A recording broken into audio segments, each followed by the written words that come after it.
What's up, everybody? Welcome to the Pick Six Podcast, CBS Sports Daily NFL Podcast. I'm Will Brinson. I'm your host. It is Tuesday, November 17th, if you're listening to this podcast, and we are here to recap Monday Night Football.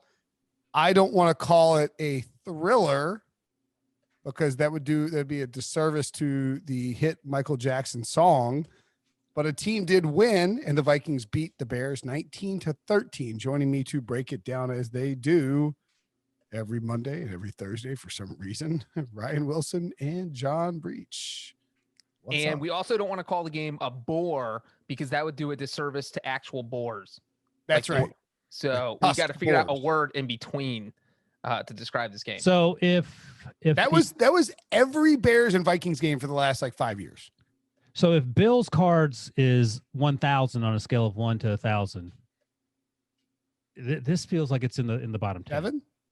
Yeah, that's right. Not a 1, nah, but not much better than a 1. Okay. So the Vikings won 19-13, as I pointed out. What was the halftime score? Just out of curiosity. What was the halftime score? 7-6. 7-6. 7-6. I mean, did they overhit by any chance? You know what? You joke about that. Some idiots had the over. What was it? 44. I mean, that's low. It's 20.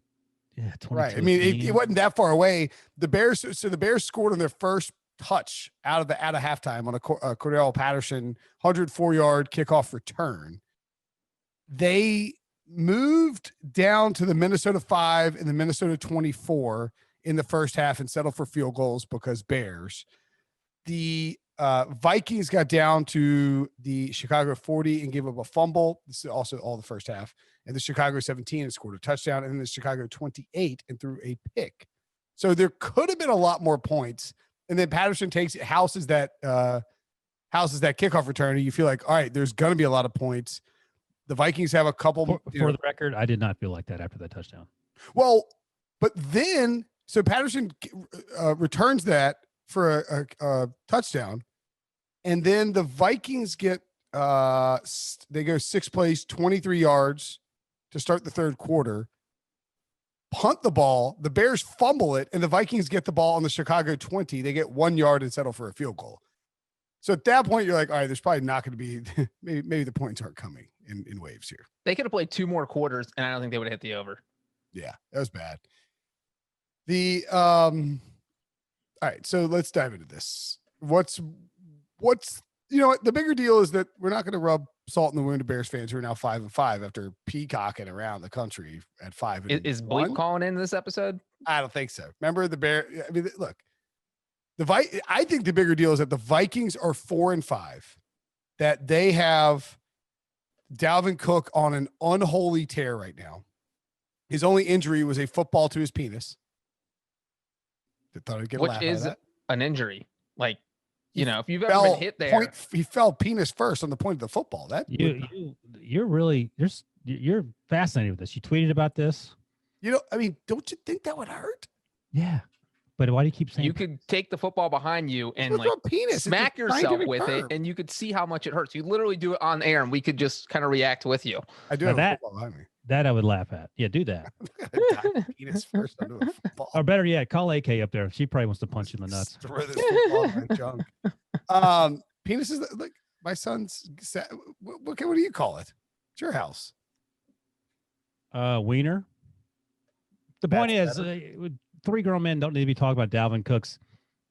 All I'm saying is that it looked like it was like, oh, Dalvin's hurt again. Nope, he just caught a football to the junk. He's fine. Yeah, he had 30 carries for 96 yards, which is not that impressive against the Bears, or not that impressive in terms of a yards per carry given his last 2 weeks. But Akeem Hicks went out, and the Vikings had their way running the football against the Bears. That was the game-changing moment for me when Hicks was out. It flipped. The Bears defense no longer, and this happened last year when he got hurt. The Bears defense was no longer good, and coming up, the Vikings have on their schedule an incredible stretch for Dalvin Cook. They have the Cowboys next week. Can that be next week or is that 2 weeks from now? Next week. Andy Dalton's healthy. This Sunday, 6 days away, week 11. Oh, and then Thanksgiving's the Thursday after that. Right. I was thinking we had to go to Thanksgiving next week. Oh, that's lovely. Good. We got an extra week to prepare. Thanksgiving's a week from Thursday. From this Thursday. Right. So it's like 10 days away. Oh, right. Because they will play the Cowboys this coming Sunday, right? Because today is Monday. Right. I'm totally aware of what day and time it is. There's a the lot Cowboys, the Panthers, and the Jaguars. Those are three of the worst teams in professional football when it comes to defending the run. Dalvin Cook is about to eat like we haven't seen somebody eat in a long time. If you can find a way to bet on Dalvin Cook to lead the league in rushing yards, which I mean, I'm guessing it's like at best 2-1 or 3-1, if not like minus 115, you should do that. The Jaguars are 21st in rush defense DVOA. The Panthers are 24th, and the Cowboys are 27th.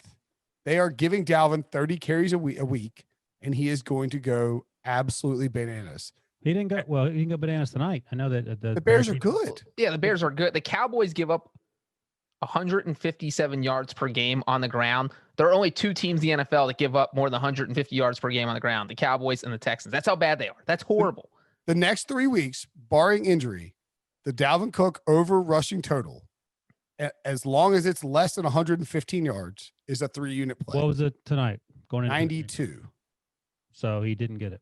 He had 96 yards. Oh, 96 he had. So here's the concern. 30 carries, but right, 30 carries tonight, 30 carries 2 weeks ago when he had 200 plus yards.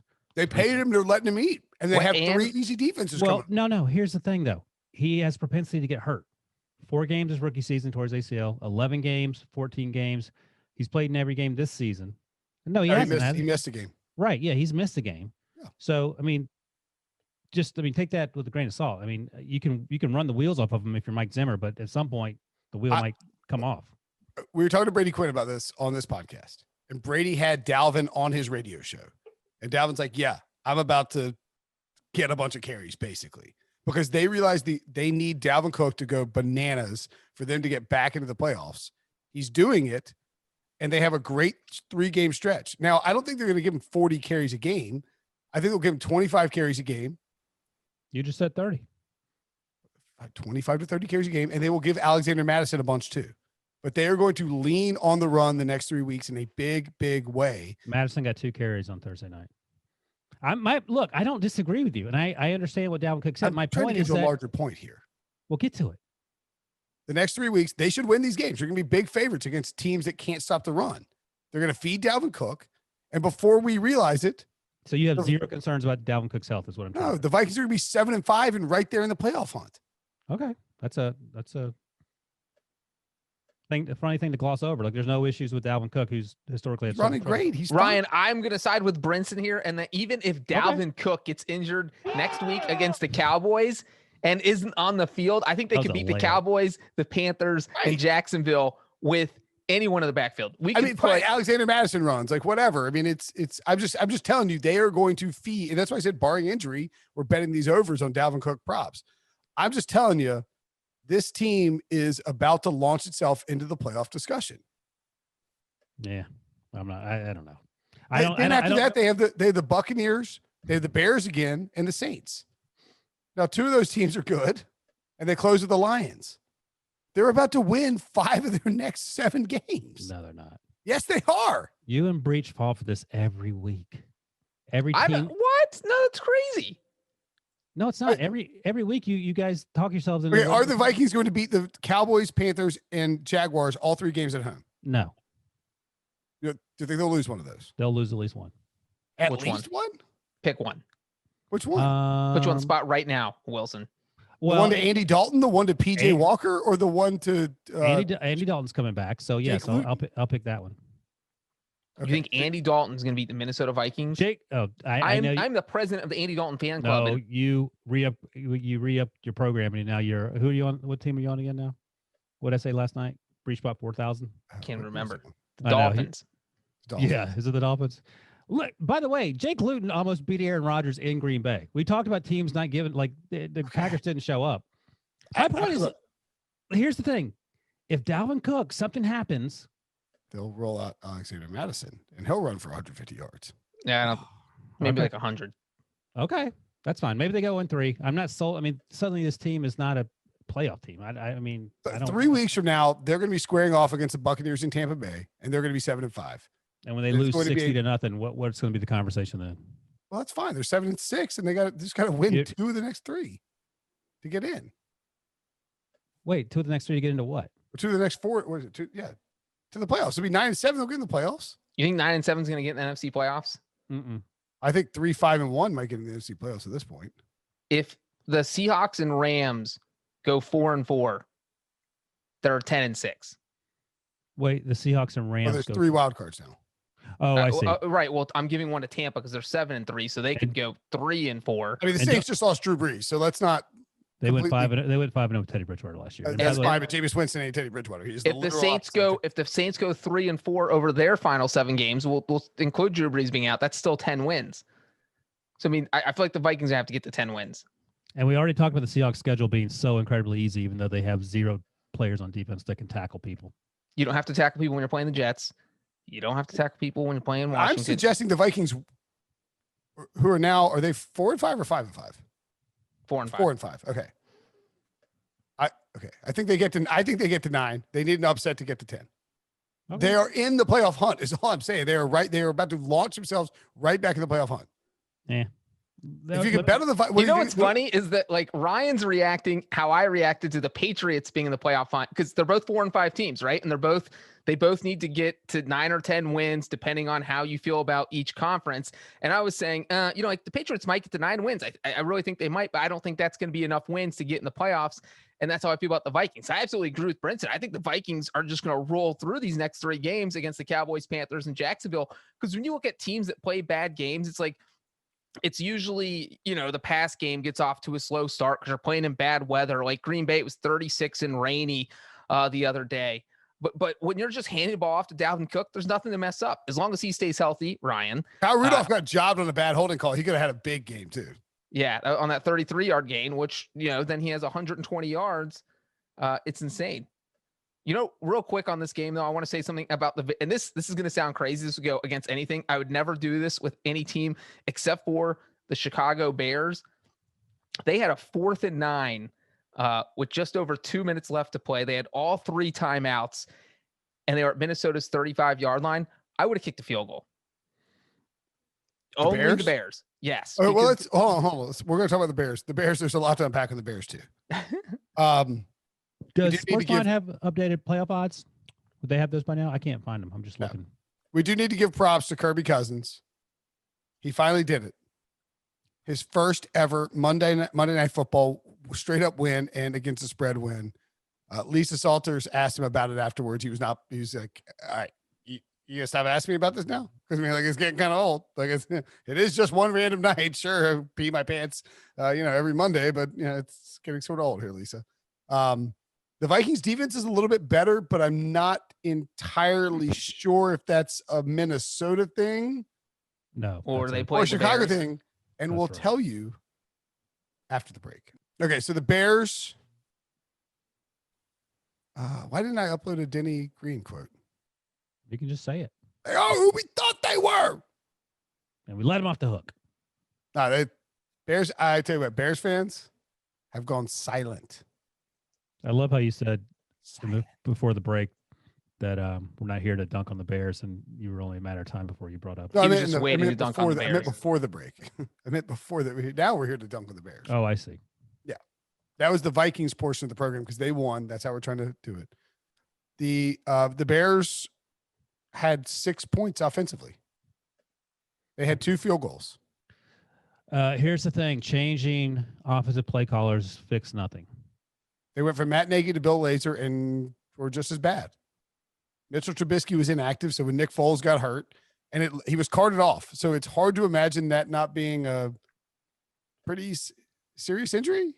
I don't know. I have no idea. He got thrown into the ground. It looked to me like if you were wildly speculating, you would say a collarbone injury or something. You are the penis doctor, so you probably know other parts of the body too. What else you got? Collarbone injury? Falling on a football at full speed straight onto your penis would really hurt. I can see you in medical school now. Yes. I know we're moving on to the knees, but I still have some questions about the penis, sir. If you fall in a football, Professor Brinson, you mentioned the football penis part. Let's revisit. That's right. Medulla oblongata. That's right. No, I mean, I think I have no idea. Like Nick Foles he's sort of old and he's not like fragile, but he's not Lamar Jackson hurt a or bunch. Kyler Murray. Okay, maybe he's fragile. But I don't think it matters who the quarterback is my point. Whether it's Tyler Bray or Tyson Bray or Taylor Bray or whatever you want, TB, it doesn't matter. Like this team offensively stinks. And there's no sort of they had 2 yards. They outscored the Vikings in the third quarter and had 2 yards of offense. Which it is hard. I just can't imagine. I mean, congratulations. I'm not even kidding to Bears fans for the first half of the season because you got to enjoy at least winning football games. But this is just so their total second half production 7 points, courtesy of the Cordell Patterson touchdown return to open the second half. And they managed to score 7 points while also generating, let's see, quick rough math. 32 yards of offense. 32 yards on 9 possessions. 8 possessions, excuse me. 8. They averaged 4 yards per possession in the second half. Is Matt Nagy in trouble? 32 yards the entire second half, and 18 of that came on one play with 35 seconds left from their own 20-yard line. I don't want to say garbage time. Dump off to Ryan Nell. Ryan, and not even to the sideline. It was in the middle. They lost a lot of time there, and they doubled their yardage in the second half. So good for them. I will say this: when Tyler Bray came in, is his name Tyler? Yep. Yeah. He was actually Cordell Patterson's quarterback at Tennessee. When he came in with 44 seconds to go and 75, 80 yards to go, I set the odds at 1 in 4 trillion that the Bears would get inside the red zone. Like that, I had no fear whatsoever that they were going to come close to winning that football game. I mean, I think with Nick Foles, you at least had to be like, all right, maybe they can do something. Why would you? Well, that's the thing is that Nick Foles is as mad as you get. You want to pull your hair out if you're a fan watching him because he does some good, but most bad. And if you're a Bears fan, that one good was on that 4th and 9. He floated that one out. Anthony Miller. Anthony Miller, and was only about 3 inches off. But the problem is they didn't run. They should have run that play on 3rd and 5. They ran a screen pass that lost them 4 yards on 3rd and 5, knowing that this is the most important drive of the season. The problem was that Nick Foles overthrew it just like he did on that touch on the interception to Anthony Miller earlier in the game. Threw it behind him and high. You just don't, but you don't run the screen on 3rd and 5. You run the deep pass on 3rd and 5, and then you're stuck at 4th and 5 instead of 4th and 9. Well, that brings me to what I asked you a few moments ago. You said you think Matt Nagy's job isn't secure. No. Is this Bears job secretly the second worst job after the Texans job? I mean, like, would Eric Bieniemy want to take this job offensively? You have no quarterback. Allen Robinson, I don't know if he wants to be there. Sometimes you get the feeling he's frustrated. The running game. Well, I don't want to speak for him. The running game stinks. There's not much depth behind Akeem Hicks. I mean, the defense is good on a team with. You put this defense with Josh Allen. Roquan Smith, Kyle Fuller, and yeah, that's just said. The defense is good. You put this team with Josh Allen or Russell Wilson, those teams are undefeated. But you're not winning. Like if I'm Eric Bieniemy, I'm not answering the phone. Well, I wouldn't take the job if Ryan Pace was still there. It feels like the second worst job after the Texans job. If all the other jobs open up, I think the Jets is probably worse. No, you're gonna have Trevor Lawrence, man. If you have Trevor Lawrence, you're gonna have Trevor Lawrence and another first-round pick. True. And no Adam. I almost called him Adam Nace. Well, let's see how it plays out. Like, I mean, like Ryan Pace is a problem. Matt Nagy's a problem. Bill Lazor's a problem. Yeah, I think if you get rid of Matt Nagy, maybe they think about getting rid of Ryan Pace. Well, I think they'll get rid of Ryan Pace first. I think it's get rid of them both. But now remember, don't forget that our girl, that was the Lions. Is Virginia McCall is everything still fine? The Bears are still intact, right? Ownership? Yeah. Nothing's changed. The Lions changed over. Who's your girl? Stoney McCaskey. Stoney. Yeah. Oh, Hot Pants. Is that what her nickname was? No, Stoney. Martha Stoney, Firestone Ford. Her nickname was Stoney in college. Gotcha, yeah. If you know anybody whose nickname is Stoney in college, it's probably for a different reason than their parents owned Firestone Tire. I know a Stoney in college because his name was Keith But then Stone. she passed it on to the daughter. Breech. I knew a Tony, and his name was Stony Tony. Well, I knew a Keith Stone, and we called him Stony, and then we called him Tony. You knew a Keith Stone, like from the commercial? My name is Keith Stone. You know, like Keystone Light? Keith Stone, you don't know that? Yeah, I've seen that. No, just ignore him. Go ahead. Keep talking, Brinson. Wilson, you look like a guy who drinks Keystone Light, like by the barrel. You're telling me you've never heard of Keith Stone? You do have a perpetual bitter beer face. Beer face. What a great commercial that was. Wait, can I say my thing since we're talking about the Bears and we were talking about the Anthony Miller catch? So what I was going to say is that with just over 2 minutes left, they had the 4th and 9 from the 35-yard line of the Vikings that you were talking about, Brinson. This is the only time I would ever do this with is the Chicago Bears. I kick the field goal. You make the field goal. It's 19-16. You have all 3 timeouts. You kick off, and you have to hope your defense does the 3-and-out like they did, because they were going to have to get a 3-and-out. They didn't get a 3-and-out. Anyway, Zimmer actually what. They ran a pass to Kyle Rudolph somehow. They got a bunch of yards, but like you have to go. I agree with you. You have to get the stop, and no matter what, even if you're going to go back and get that touchdown. And now, if you only need a field goal, that takes so much pressure off your quarterback, which your quarterback absolutely does not need any pressure on him all because he's not good. And so I was actually, and not just to see them cover the spread, but I was actually secretly hoping they would do that, because that'd be a coach realizing, hey, you know what? Our offense isn't that good today. Let's make this a little bit easier on everyone. Let's get back in this game and only need a field goal. I mean, Kyra Santos have been kicking it pretty well. Like I feel like, and I had the Bears plus 3.5, so I feel like I was a little biased in wanting them to kick and cut it to 3. But I agree with you. I mean, it's 6 points. You haven't scored a touchdown on offense all day. Get 3 in the book. And worst case, if you miss, the Vikings are going to you're probably getting the ball back after 3 runs anyway. Now you needed to prepare for the possibility that they would, do the play action, and credit to Mike Zimmer and Gary Kubiak for actually doing that, because that saved him a ton of time, ate up a ton of time, and probably prevented the Bears from actually mounting any sort of comeback. And that's not something Mike Zimmer typically does.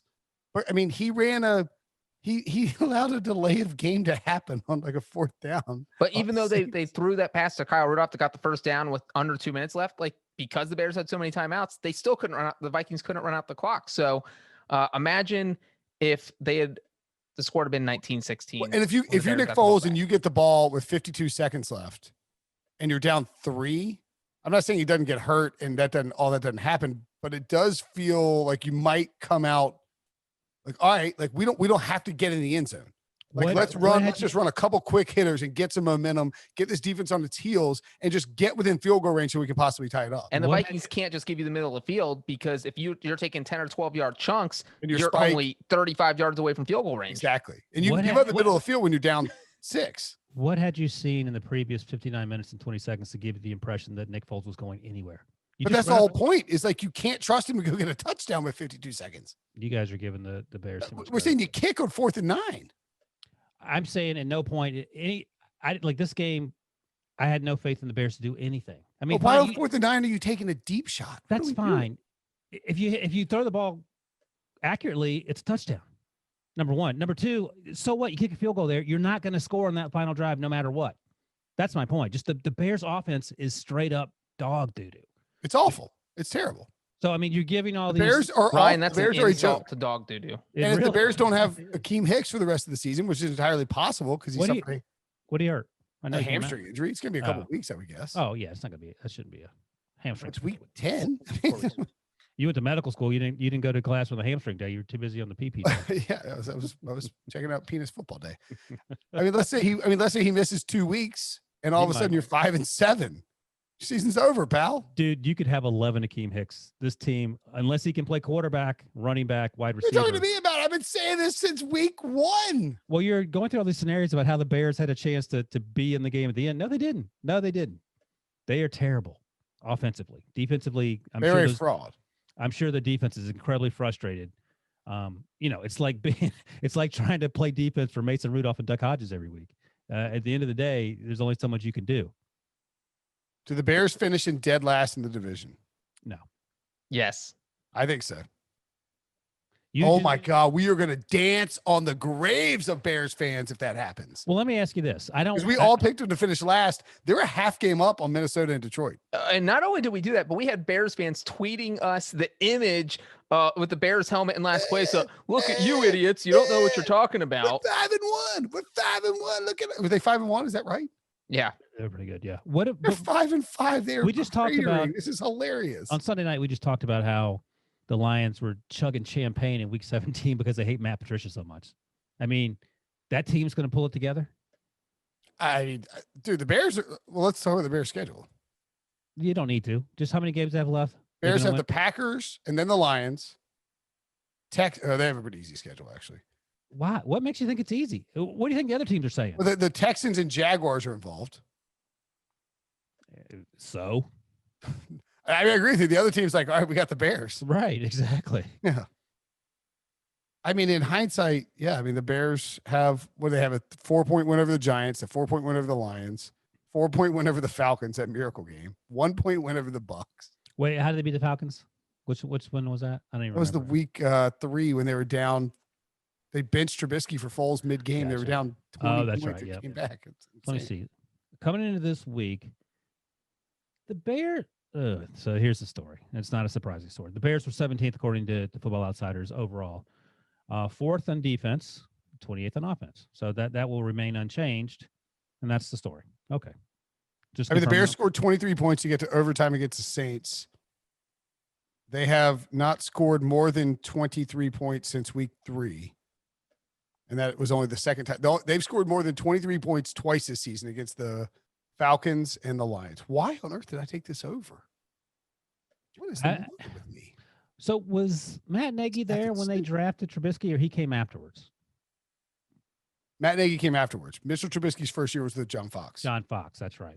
And then Trubisky looked good his second year, and then we had the Mitchell Trubisky MVP discussion at 150-1. Oh yeah, I still need to collect on that. Matt Nagy must be so incredibly frustrated every day coming into work knowing I have to scheme up either Mr. Trubisky or Nick Foles plays that makes them look something other than what they are, and I don't have the capacity to do it. Well, I think part of the problem here is that, and this is why it's hard when you're an NFL coach and you're making a job decision. Like Matt Nagy took this job and they had a good first year under him with Mitchell Trubisky, but he should not have taken a job that was only 32 of them. I know, but Rex Ryan shouldn't have taken the Bills job and Adam Gase shouldn't have taken the Jets job. Like, just sit it out for a year, man. But in the interview, they said, all right, how can you work with Mr. Trubisky? Because you can't go in there and say, we got to get rid of him. But I'm saying you have to understand that when you come into work, that you are the second coach that Ryan Pace has had under his watch, and that he has drafted Mitchell Trubisky second overall, and that you are inherently charged with fixing Mitchell Trubisky, and that whether or not it's your fault because of the personnel that's put around you, like you're not coming in conjunction with Ryan Pace. You're coming in after Ryan Pace has already made these decisions to fire John Fox, to draft Mitchell Trubisky. So your job security is at risk based on things that are out of your control to a large degree. That's why I just think, and maybe he didn't have a choice. I don't know, but you could have hung out and been Andy Reid's offensive coordinator for another couple of years and then made the jump. You didn't have to go right away. Yeah, but I mean, I understand why he did it, and I also understand. I'm sure he did the math. Okay, I got to make this Mr. Trubisky thing work, and maybe he thought he did. And he was coach of the year because we saw him at the Super Bowl. They were awesome. They traded for Khalil Mack. And look, that's part of the problem too. They gave up a bunch of their first round picks for Khalil Mack, and Khalil Mack is great, and he had an interception tonight, but it does put a strain on your overall roster construction when you trade for a guy, give up multiple first round picks, and give a giant contract. By the way, Breech just pointed out our preseason picks. I changed everything I said about the Vikings. They're going to go on a run here because I hadn't finished in second in preseason. Thank you for that reminder. That's Breech. What I was doing. I was looking for it. We all do. We all have the Vikings in second place. And I don't want to say who Brinson has in first place because it doesn't matter right now. We're not talking about Brinson's first place team. The thing is, his first place team in this division is. We got to check on. Oh, this is Felicia Big, my boy Mike Lytorius. Yeah, I said his name on a podcast already once. I forgot about this guy. Your This boy. guy's great. Was he in med school with you? Yeah, no. I didn't go to that portion of med school. Oh my goodness. You get the joke, Ryan? You don't get the joke, do you? Don't get it, Ryan. Say Don't his even don't name out try loud. to get the joke. That's why I said, did you go to med school with him, dum dum? I haven't been able to find him. Brinson? I've never been able to find him in my entire life. The crazy here is that Mike. your crazy Lions pick. The Lions have some winnable games. Oh, stop Woo! it. No, the Packers are fine. Oh yeah, but I think they're going to finish ahead of the Bears. Ryan doesn't. If the Lions finish second, I will certainly try and justify my selection. They ain't finishing second. They hate their coach. Right, I a think lot of teams win when they hate their coach. I think the Vikings will finish second. Lions finish third. Who hates their coach and wins football games? You think everyone loves Patriots? Belichick? Yeah. Yeah, exactly. How many bad Dynasty things? in professional sports history. I don't Well, know. let me put it to you this way: how many people have you heard say bad things about Belichick after leaving New England? They just keep it to themselves. Well, why don't they keep it to themselves with Matt Patricia, who is still currently coaching that team? Because they haven't won. They've won Talk less games anonymously and drink mimosas. right, they've won less games than Jim Caldwell. I mean, You sound like the lawyers trying to argue for a recount of votes in certain states. Don't worry about the Bill Belichick thing. Just focus on the Matt Patricia thing. He stinks. Good points. Get out of my courtroom. All right, that's the show. Anything else to add? No, You will be shocked to find out that we kept this under 30 minutes. that was a tough football game to watch. It was. It's a bad football It game. lulled us to sleep. So good night. Was that a John Perry joke? Yeah. That's good. Did he say that? Did you not hear that? He's like, and we're still doing the podcast. So he's like, this is the most inexplicable thing I've ever heard. And like, he's like, sometimes you're out there and there's not a lot of penalties in the game and you can sort of get lulled to sleep as an official. It's like, what? What do you mean you get lulled? And you stop throwing flags. He's like, just missed penalties left and right. He's like, what? What do you mean? You just Was get he on the lulled? field for the Rams Saints game? Because that would explain a whole lot. How do you get lulled to sleep? You're like, because Nick Foles got like smacked in the head hard. It's like, sometimes you fall asleep. You passed out there. You don't notice any. You don't notice the flags. What are you gonna do? Are they hiring? Because I would like that job. Can I sit in a lawn chair, just put on shades like Bernie Lomax?